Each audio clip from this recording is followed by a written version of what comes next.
So 525 days ago, I decided I would stop drinking alcohol.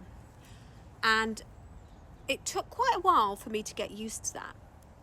And I don't really count the days anymore. It's just my app just popped up to say, oh, you haven't checked in recently. And I thought I would just go and see what my days were.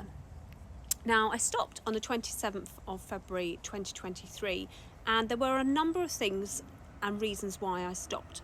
And I want to just sort of share with you some of them.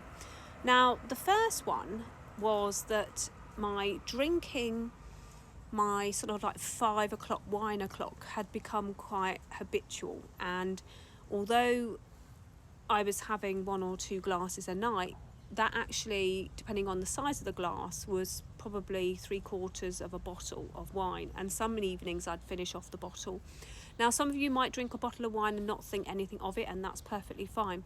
But the little nurse in me was nagging me at the back of my head, saying that a constant, continuous consumption of wine probably wasn't doing me very good.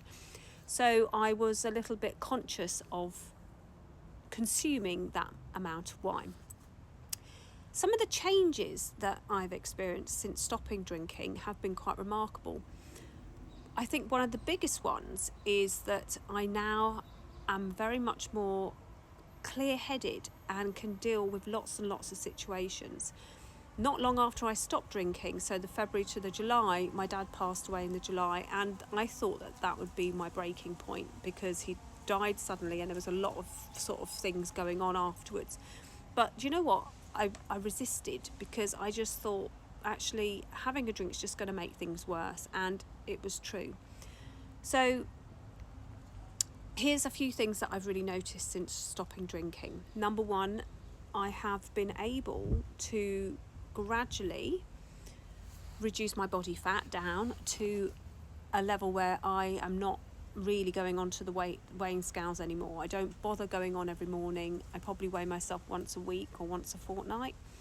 I am able to be completely clear-headed when it comes to an argument. Now, I don't argue with people on the street, but occasionally there are arguments in the home. I have 4 young adults in the house, and that can cause a bit of friction sometimes. So whether it's with them or hubby, or disagreements over what we're doing with the bathroom, or who's clearing this up and who's clearing that up, the ability to rationalise everyone's behaviour and resolve the issue calmly has been remarkable.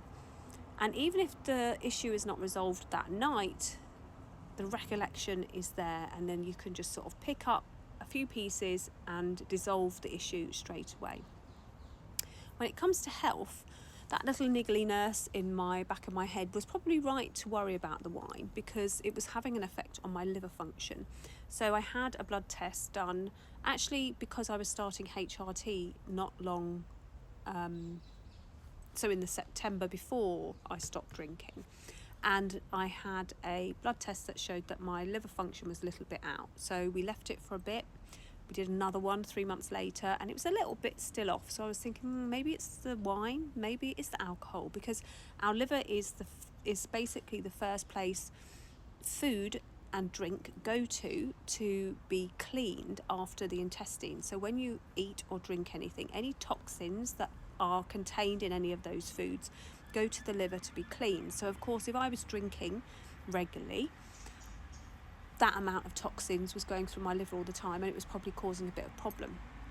Since I stopped drinking, my liver function is back to normal. Now, I wasn't an excessive alcohol drinker. I mean, half a bottle to a bottle a night is not really that excessive. Not compared to, say, some people who might binge drink over the weekends, or some people who might have 1 or 2 bottles 3 or 4 times a week. So it really depends on what your tolerances are. But I just wanted to share with you anyway, just because I think stopping drinking has also been quite a challenge, and I thought I'd just share the challenges. So number one, I live in the UK, and everything is completely inground into drinking alcohol, whether it's a barbecue, whether it's a celebration, whether it's a death, whether it's a new job, or just actually the end of the day to sort of like defuse. it's all to do with alcohol.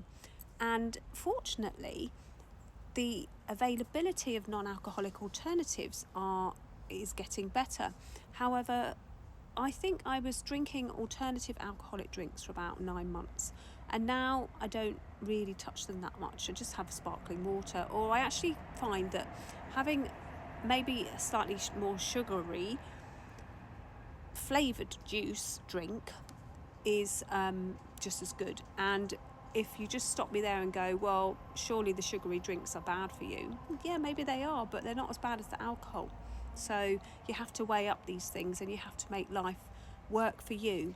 And I hope that this channel will help you help you make things work for you, because our bodies are all we've got for this life. So if we don't look after them, then we may run into problems later on. Now, of course, there are some things that we have completely no control of, and that is okay as well. But the things that we can control are the foods that we take into our bodies and the fluids that we take in. So just thought I'd share that, because I don't talk about it that much on this channel, because I suppose I think that sometimes there's a bit of a stigma to giving up alcohol, because people just presume that if you give up alcohol, you're an alcoholic. And I've been told that quite a lot of times. Oh, why have you given up alcohol? Did you have a drinking problem? And no, I didn't really have a drinking problem. I just thought that it was not very healthy for me at this stage of my life to be drinking. And you'll probably find that if you do stop drinking, or give it a go for a little bit, you'll realise that there are quite a lot of people not drinking that you thought probably were. So that's my little update for today. I've been a bit quiet on the nutrition side of things, because I'm having a little break from my study, and the new module is on metabolic health, and I've been looking at that, and one of them is non-alcoholic fatty liver disease. So that's one of the things that might be looking at a little bit more. Anyway, talked for too long. Have a great evening, and I'll see you again soon.